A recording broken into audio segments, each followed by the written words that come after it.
Hello and welcome to the interview on France 24. 2 years ago, my guest warned that Western hesitation and incoherence over Syria would hand a success to Russia and Iran. Now, Moscow has intervened directly in the Syrian conflict, helping President Bashar al-Assad's depleted army and effectively aiding Iran's ally Hezbollah, which has been overstretched in Syria.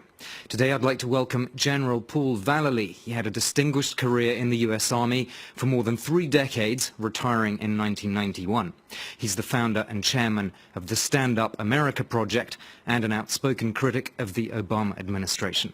General Fاليlì, thank you for being my guest on the program. Thank you, Armin. Thank you for inviting me. It's a pleasure. Mon plaisir. If you were now still on active service, what would you be recommending to the US government in response to the Russian airstrikes? Well, that's a great question.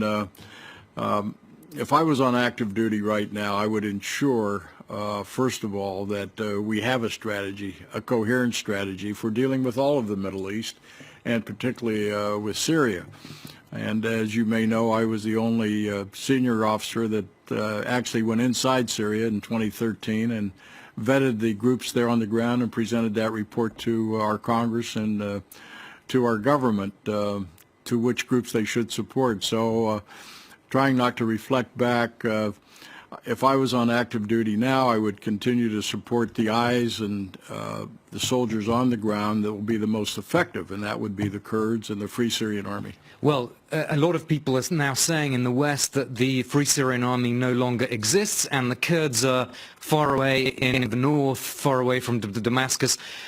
You don't really have an effective ally on the ground where this fighting is happening now, that's to say in Idlib province. No, actually we do.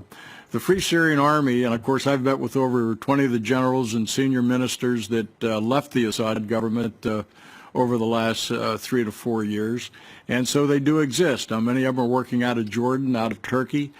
Some are active even in Latakia, a general that I've been working with. No, they're there, but they need assistance. The Free Syrian Army has always been the one, and they told me, a young Syrian major, he said, we're seeking freedom from the tyrannical government.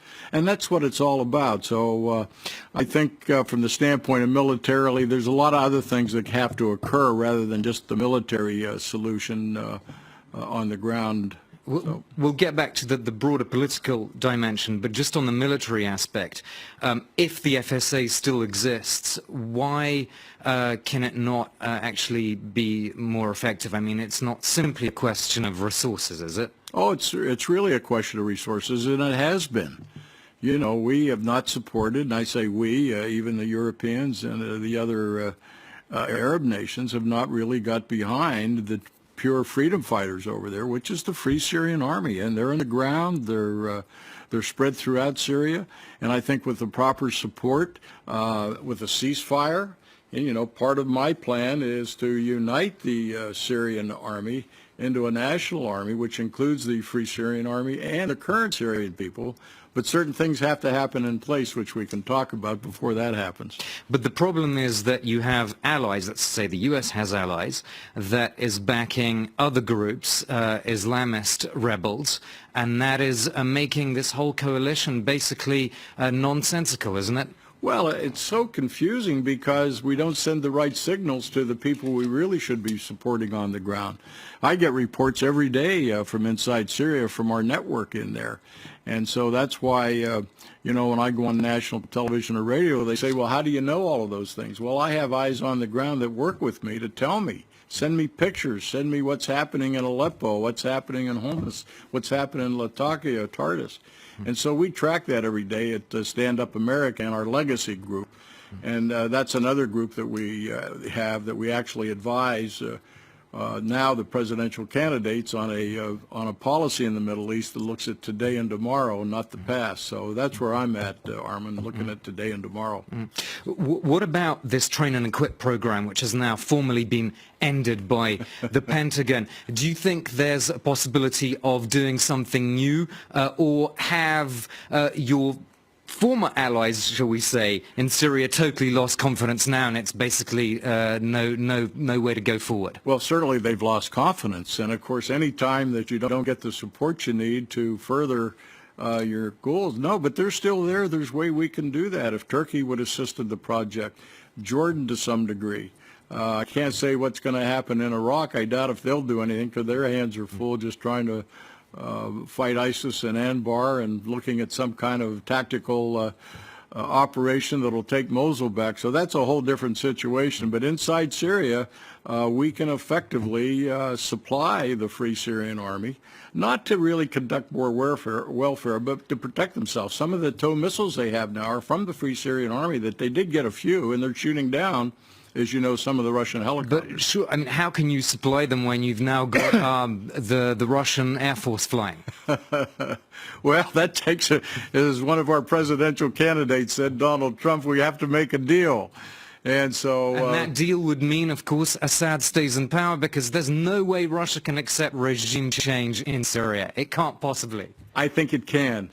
How? I think Putin will make a deal, and Putin can become a real hero in this. Really, how?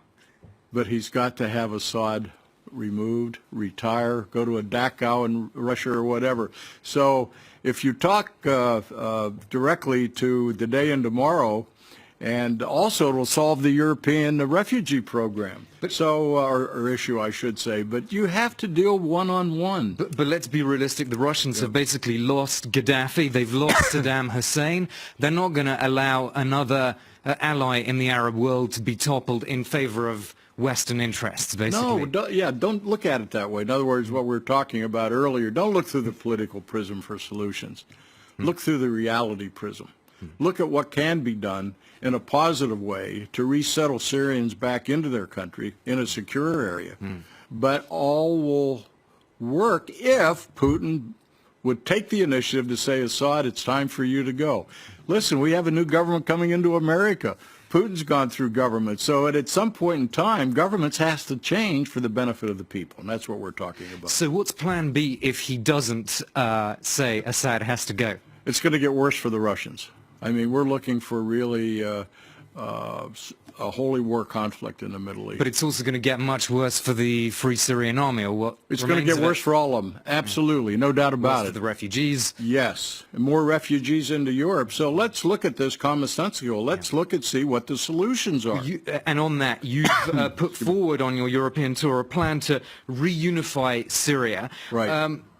But isn't actually a partition of Syria already a reality that maybe is not legally the case, but in reality on the ground it's already... Well, I think you're right, Armin. It looks like that. Yeah. But again, when I look to what I call the new Syria, with a whole resettlement program, economic development, those kinds of things will pull the Syrians back if their land is secure. They want to go back to their towns and villages. They don't want to stay in Europe for the most part. How do we get them there? Putin can be a hero again. And the other Europeans. I think the French are a very important part of this whole plan if we do it right in the Middle East and do it for Syria. One thing that Russia looks at, it's not just the West versus Russia, but also the objective chaos in Libya and how that experiment, if you will, in political and social engineering, at least so far, hasn't worked out very well. And that was a similar blueprint for trying to bring all Libyan forces together.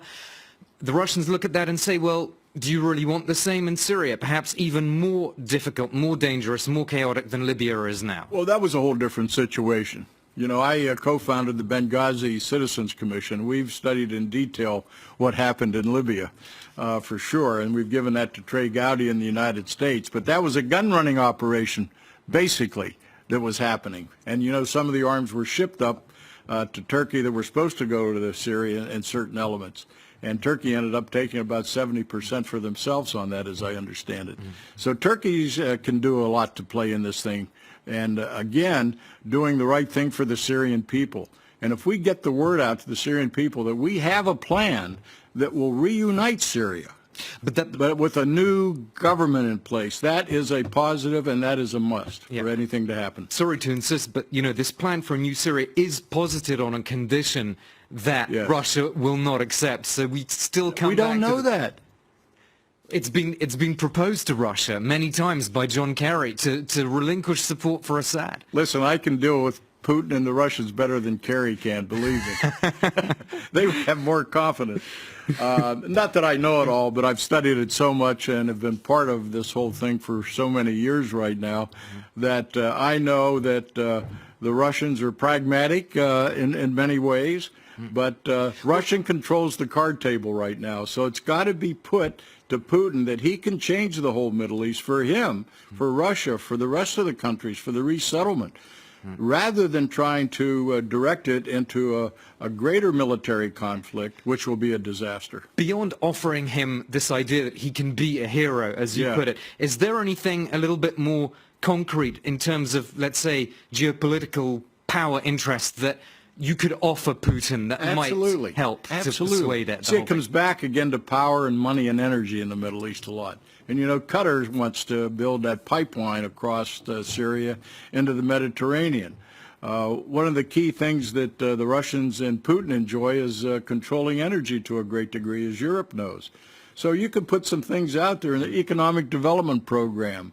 If they want an oil pipeline, if it's going to benefit everybody, then there's a lot of things in the future for the Russians to benefit by. They're not going to benefit by war, though. Right, so you put all those things on the table. Yes. We have to end it there. I'm so sorry we've run out of time. Many thanks, retired General Paul Falley. That's all we have time for on the interview.